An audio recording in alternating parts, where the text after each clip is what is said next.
खबरें आमतौर पर या यूं कहें समानतः एक जैसी ही होती हैं, लेकिन बातें लाख टके की होती हैं। इसलिए हम आपके सामने लेकर आए हैं लाख टके की बात। इससे पहले कि आज हम आपको बताएं कि ट्रिपल तलाक को लेकर, इंस्टेंट ट्रिपल तलाक को लेकर क्या देश में हो रही है राजनीति, सबसे पहले देखिए 10 बड़ी खबरें।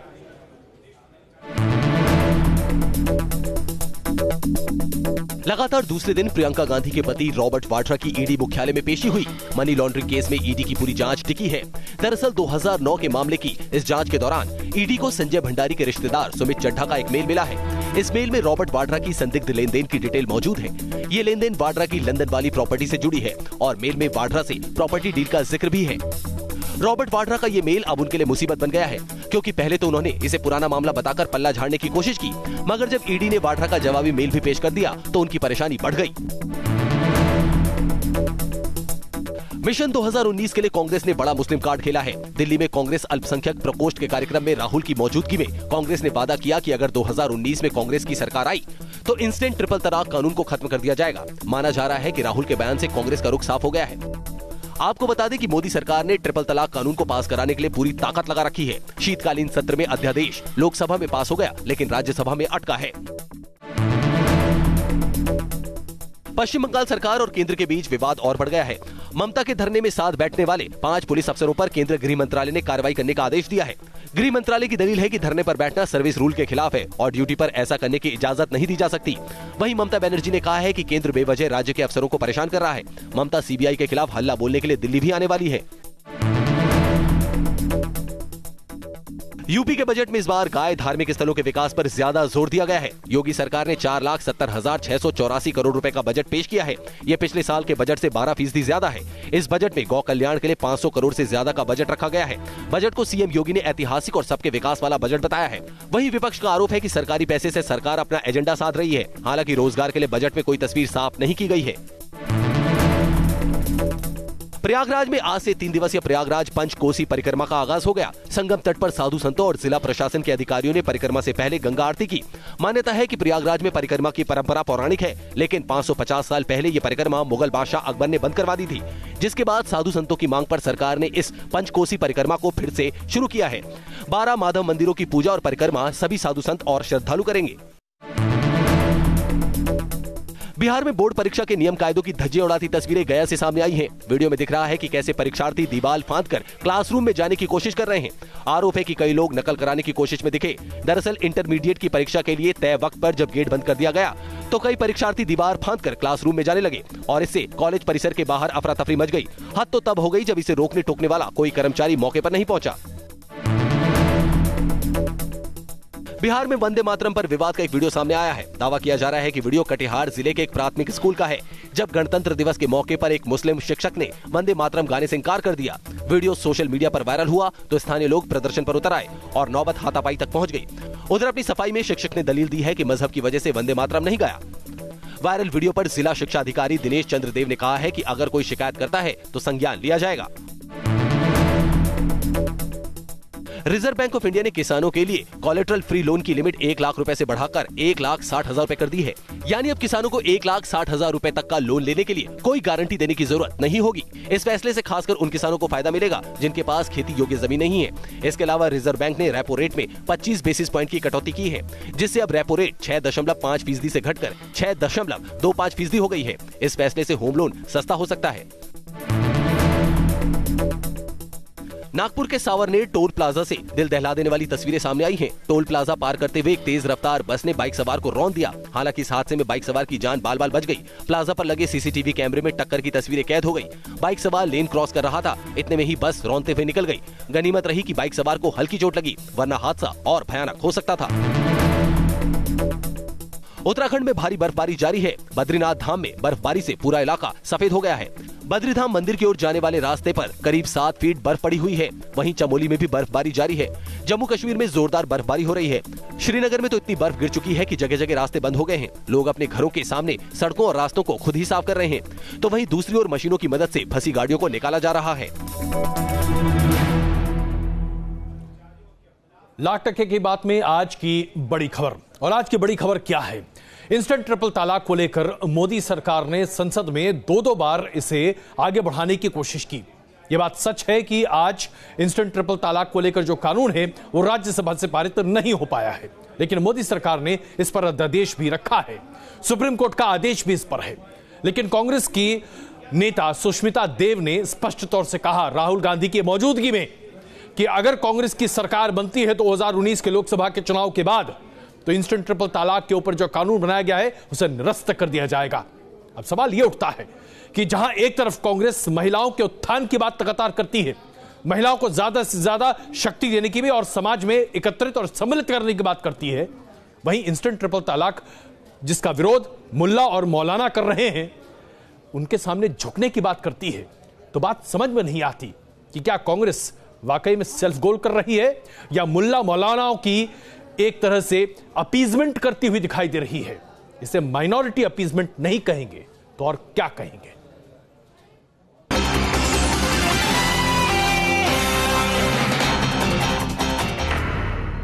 क्या 3 तलाक कानून को खत्म कर देगी कांग्रेस?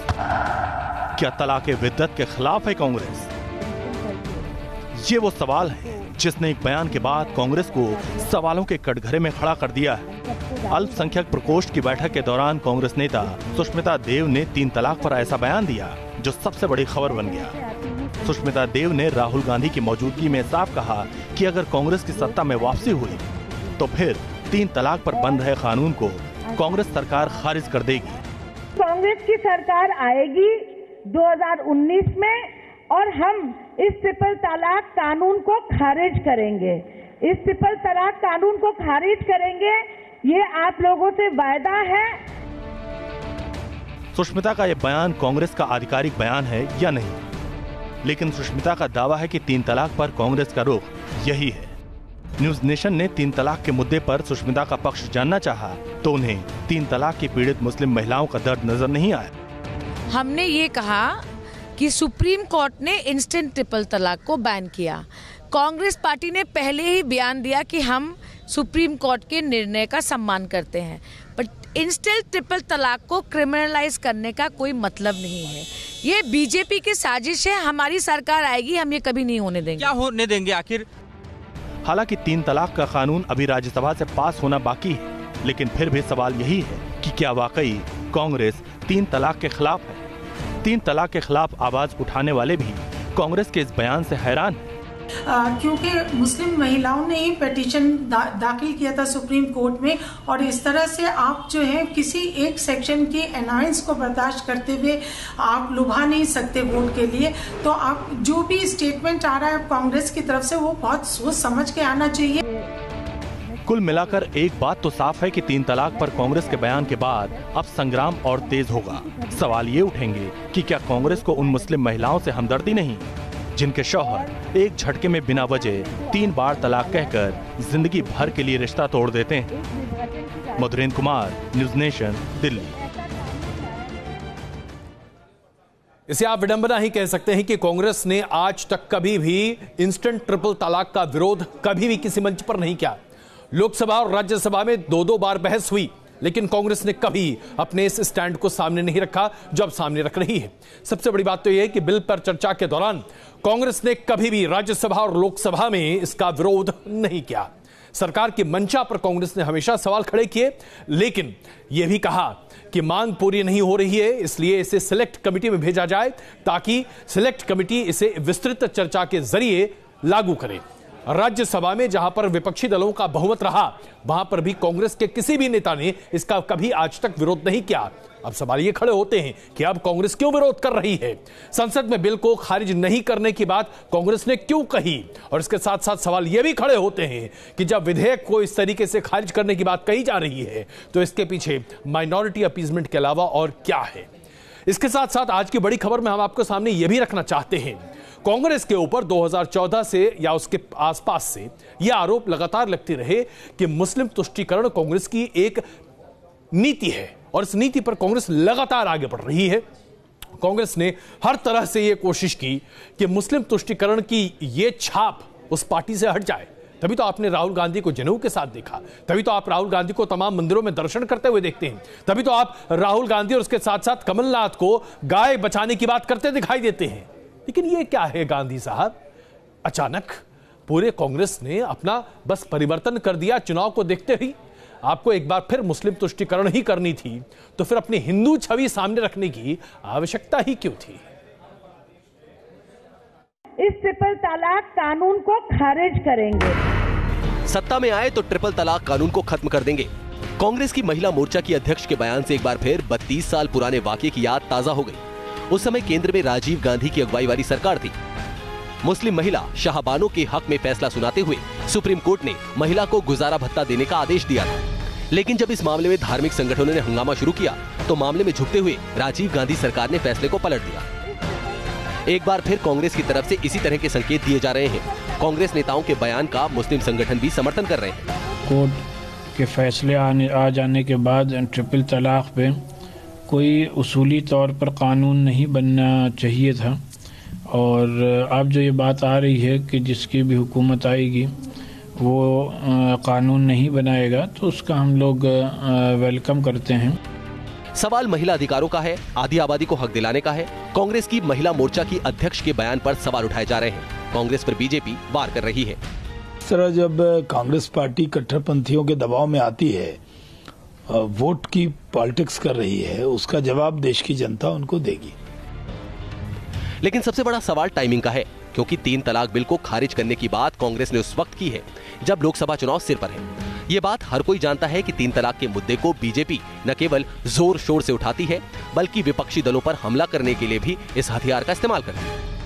ऐसे में सवाल यही है कि जब कांग्रेस 3 तलाक बिल को सिरे से खारिज करने की बात कह रही है, तो क्या वो बैठे बिठाए बीजेपी को मुद्दा नहीं थमा रही, या फिर कांग्रेस की नजर मुस्लिम वोटों पर है और उसे लगता है कि 3 तलाक बिल का विरोध कर उसे सियासी फायदा हो सकता है। Team news nation. तो आइए अब आपको बताते हैं लाख टके की बात क्या है इस बड़ी खबर पर। लाख टके की बात यह है कि कांग्रेस ऐसा लगता है कि मुल्ला और मौलानाओं के सामने झुकने के लिए तैयार बैठी है, क्योंकि कांग्रेस वोट बैंक की राजनीति करती हुई दिखाई दे रही है। चुनावों में मुस्लिम वोट बैंक को अपनी तरफ आकर्षित करना कांग्रेस के लिए आवश्यकता बनता दिखाई दे रहा है। 3 तलाक के विरोध का फायदा उठाकर कांग्रेस मुस्लिम तुष्टीकरण करती हुई दिखाई देगी, जो कि उसकी हिंदू छवि, तथाकथित हिंदू छवि से बिल्कुल विपरीत होती दिखाई देगी। और इसके साथ साथ बड़ी बात यह है कि महिलाओं के सशक्तिकरण का दम भरने वाली कांग्रेस महिला विरोधी कदम को लेकर आगे बढ़ रही है। क्या यह कांग्रेस के लिए वाकई में फायदे की बात होगी? लाख टके की बात यह हमने आपके सामने रखी। आइए बात करते हैं रॉबर्ट वाड्रा की। रॉबर्ट वाड्रा जो कि मनी लॉन्ड्रिंग के केस में इन्फोर्समेंट डायरेक्टरेट यानी कि ईडी के दफ्तर में पिछले 10 घंटे से पूछताछ और सवालों का जवाब दे रहे हैं। जी हां, बीती रात 6 घंटे रॉबर्ट वाड्रा ईडी के अधिकारियों के तमाम सवालों के जवाब देते रहे। आज तकरीबन 10 घंटे रॉबर्ट वाड्रा से पूछताछ चल रही है। कई ऐसे तथ्य हैं जो उनके सामने रखे जा रहे हैं। रॉबर्ट वाड्रा कुछ का जवाब दे पा रहे हैं, कुछ का जवाब न देने की स्थिति में है, और बार बार उनके वकील यही कह रहे हैं कि रॉबर्ट वाड्रा को जानबूझकर फंसाकर राजनीतिक फायदे उठाने की कोशिश कर रही है बीजेपी की अगुवाई की सरकार। लेकिन क्या यह वास्तविकता है, बताएंगे आपको।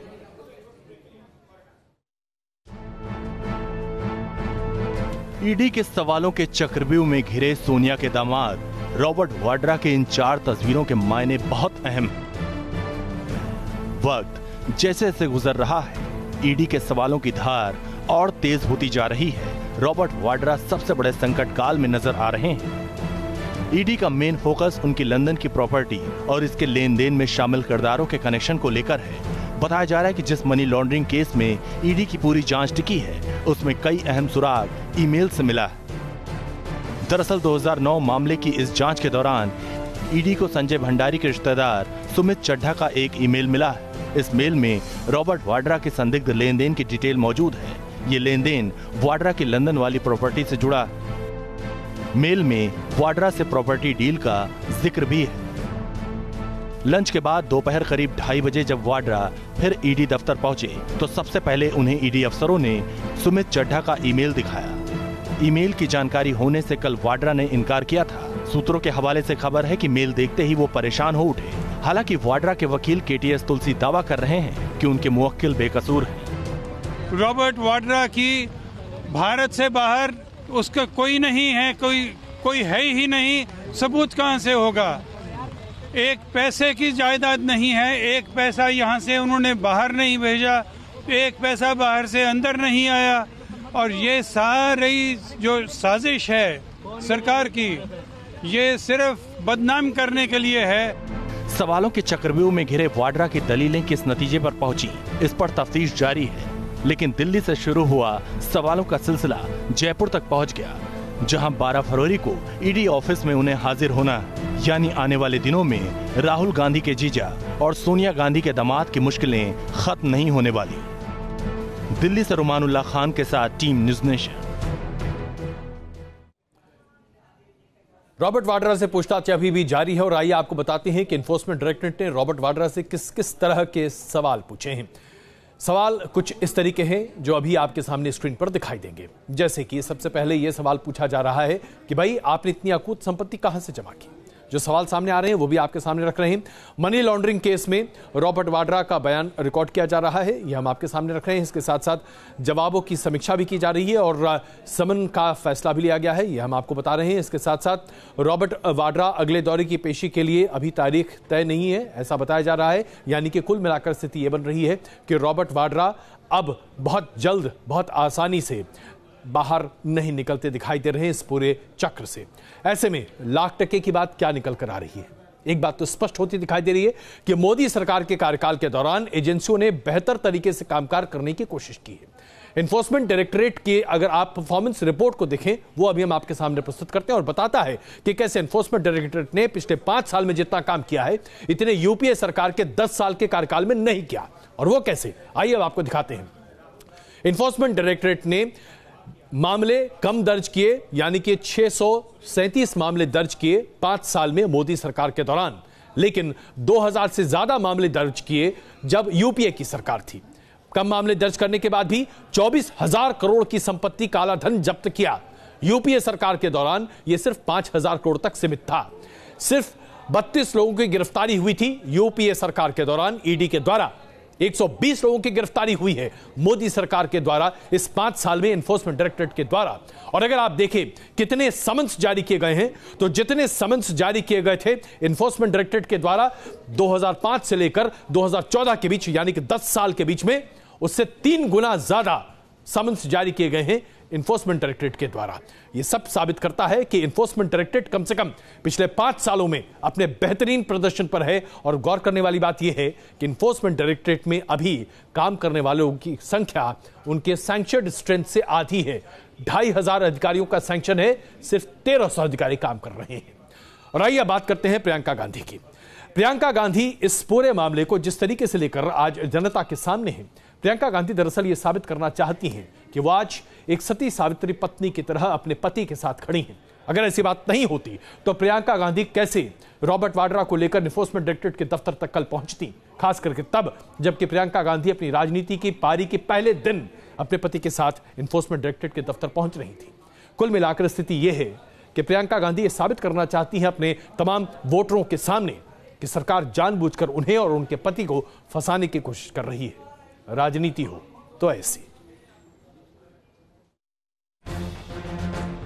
ईडी ऑफिस में रॉबर्ट वाड्रा की पेशी, संसद में प्रधानमंत्री मोदी का जोरदार प्रहार। प्रॉपर्टी निकल रही है, कहां कहां।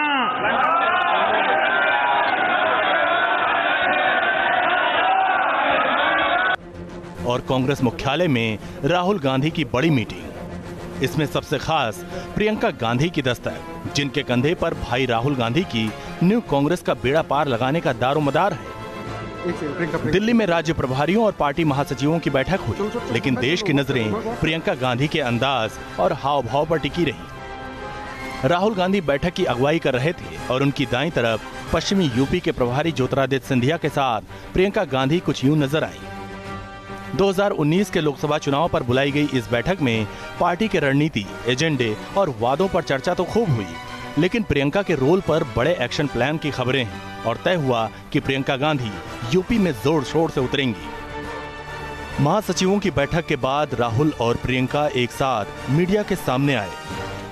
इस मौके पर राहुल गांधी ने प्रधानमंत्री पर जोरदार वार किया।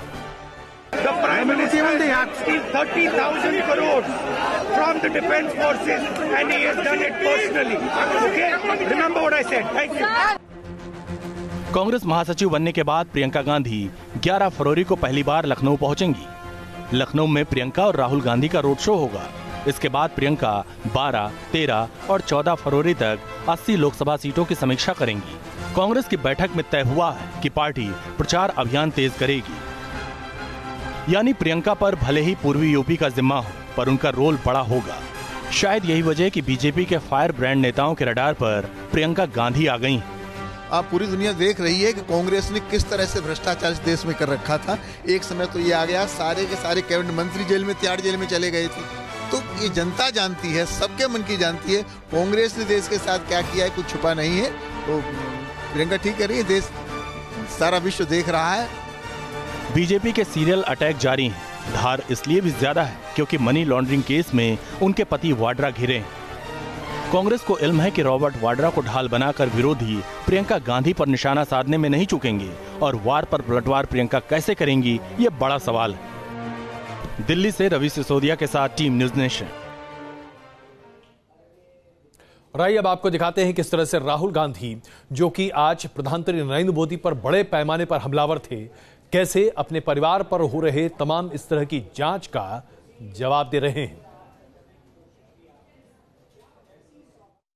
अगर आप ध्यान से देखेंगे, क्योंकि सच्चाई को कोई छुपा नहीं सकता है, अगर आप ध्यान से देखेंगे तो आप नरेंद्र मोदी के चेहरे में घबराहट देखेंगे,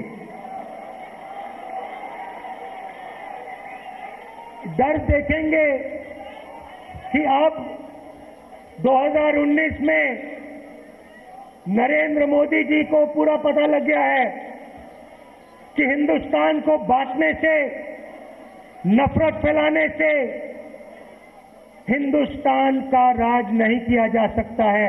हिंदुस्तान का प्रधानमंत्री सिर्फ हिंदुस्तान को जोड़ने का काम कर सकता है। अगर वो नहीं करेगा तो उसे हटा दिया जाएगा। लवाब क्या है? लाख टके का आपके सामने जो लोग खड़े हैं, चाहे वो आरएसएस हो, चाहे वो बीजेपी हो, चाहे वो नरेंद्र मोदी हो, चाहे वो सावरकर हो, ये डरपोक लोग हैं। और जिस दिन हम एक साथ खड़े हो गए, ये भागेंगे। और कांग्रेस पार्टी अब खड़ी हो गई है और कांग्रेस पार्टी कह रही है, आओ भैया अब दिखाएंगे तुम्हें, आ जाओ। राफेल के मामले में दिखाएंगे, किसानों के मामले में दिखाएंगे, रोजगार के मामले में दिखाएंगे, मध्य प्रदेश, छत्तीसगढ़, राजस्थान, तमिलनाडु, आंध्र, तेलंगाना, नॉर्थ ईस्ट, सब जगह दिखाएंगे। खड़े होकर दिखा दो। अगर राहुल गांधी बड़े पैमाने पर हमलावर होते दिखाई दिए तो क्या आपको लगता है प्रधानमंत्री नरेंद्र मोदी इसमें कहीं पीछे रहेंगे? आज राष्ट्रपति के भाषण के अभिषेक की बात हो रही थी, जहां पर धन्यवाद प्रस्ताव पारित होना था। प्रधानमंत्री नरेंद्र मोदी ने तकरीबन 1 घंटे 40 मिनट का अपना भाषण दिया लोकसभा में, और जिस तरह से उन्होंने कांग्रेस की बखिया उधेड़ी, अपने आप में देखते बनता है। सारी मुसीबत के मूल में एक सबसे बड़ा कारण यह है कि एक गरीबी से उठा हुआ इंसान, जिसने कभी दिल्ली के गलियारे देखे नहीं थे, उसने इतनी बड़ी सल्तनत को चुनौती दे दी, वो पचा नहीं पा रहे। वो ये मान के चलते हैं कि हम तो इस देश पर गद्दी हमारे मालिकी की है। अपनी विफलता ईवीएम पर, अपनी विफलता। मैं तो हैरान हूं, देश बजट की चर्चा करता है और ये ईवीएम का रोना रो रहे थे। ये कितनी, यानी आप इतने डरे हुए, क्या हो क्या गया है आप लोगों को?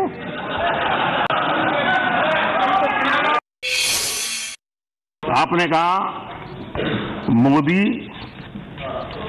संस्थाओं को खत्म कर रहा है,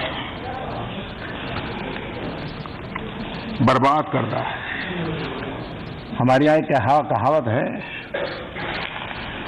उल्टा चोर चौकीदार को डांटे।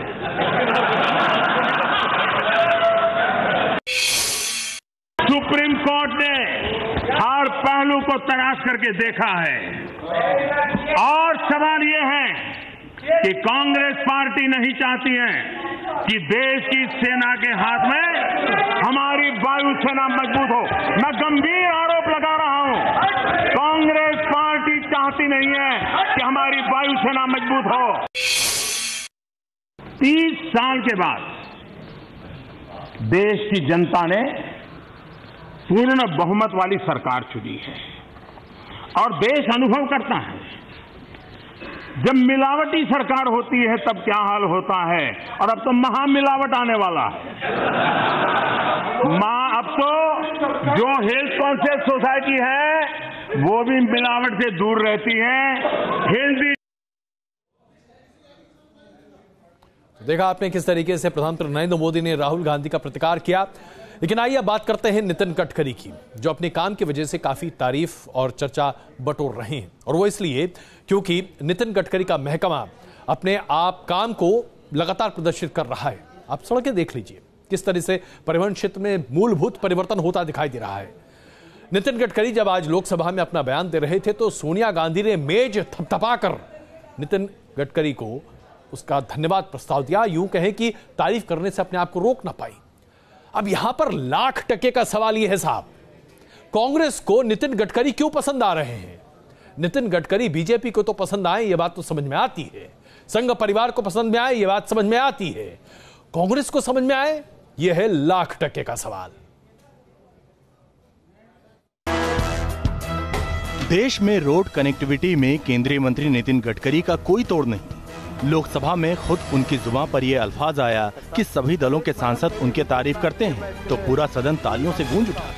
कि हर पार्टी का एमपी जो चाहे किसी भी पार्टी का हो, वो यही कहता है कि मेरे क्षेत्र में सबसे ज्यादा और अच्छा काम हुआ है। These are the good compliments and I'm really giving thanks to you. खबर तो ये भी है कि गडकरी के बयान पर कांग्रेस की पूर्व अध्यक्ष सोनिया गांधी और नेता विपक्ष मल्लिकार्जुन खड़गे ने भी मेज थपथपाकर तारीफ की। लेकिन ये महज सियासी संयोग है या इसके पीछे कोई सियासी खिचड़ी? क्योंकि गडकरी जितना अपने कामकाज के लिए मशहूर हैं, उतनी चर्चा तंज भरे उनके बयानों की भी रहती है। यही वजह है कि विरोधियों को गडकरी पसंद आने लगे हैं। पहले ट्विटर पर गडकरी की तारीफ में कसीदे पढ़ने वाले राहुल अब खुलकर तरफदारी करने लगे हैं।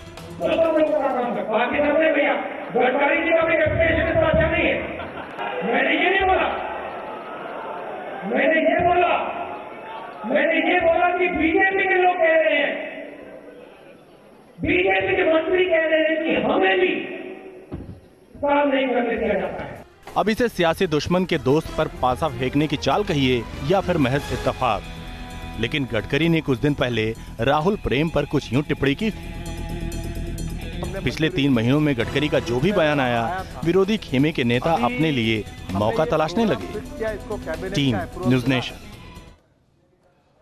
राइए आपको सीधे ले चलते हैं इन्फोर्समेंट डायरेक्टरेट के दफ्तर के बाहर, जहां प्रियंका गांधी अपने पति रॉबर्ट वाड्रा को ईडी के दफ्तर पर लेने के लिए पहुंची हैं। और ये तस्वीरें आप देख रहे हैं। रॉबर्ट वाड्रा अपनी गाड़ी में मौजूद हैं और उसी गाड़ी में मौजूद हैं प्रियंका गांधी भी। सबसे पहले ये तस्वीरें आप न्यूज़ नेशन पर देख रहे हैं। आज तकरीबन 10 घंटे तक रॉबर्ट वाड्रा से पूछताछ की गई है इन्फोर्समेंट डायरेक्टरेट के द्वारा। आज सुबह प्रियंका गांधी रॉबर्ट वाड्रा को छोड़ने के लिए तो नहीं आई थी, लेकिन उन्हें अपने घर वापस ले जाने के लिए प्रियंका गांधी जरूर पहुंची हैं। और ये तस्वीरें आप देख रहे हैं उस कार की जिसमें सवार हैं प्रियंका गांधी और रॉबर्ट वाड्रा। एसपीजी सुरक्षा यहां पर मौजूद है। सबसे पहले ये तस्वीरें आप देख रहे हैं न्यूज़ नेशन पर। रॉबर्ट वाड्रा की ये तस्वीरें अभी आप देख रहे हैं। तकरीबन 10 घंटे तक की पूछताछ हुई है, लेकिन किसी भी पत्रकारों का कोई भी सवाल और उसका जवाब देने के मूड में रॉबर्ट वाड्रा या प्रियंका गांधी नहीं है। अभी तक रॉबर्ट वाड्रा ने पत्रकारों से कोई भी बातचीत नहीं की है। कल 6 घंटे की पूछताछ हुई और आज तकरीबन 10 घंटे की पूछताछ हुई है और रॉबर्ट वाड्रा की गाड़ी अब बाहर निकल गई, जैसा कि हमने आपको दिखाया। सबसे पहले यह खबर आप न्यूज़ नेशन पर देख रहे हैं। लाख टके की बात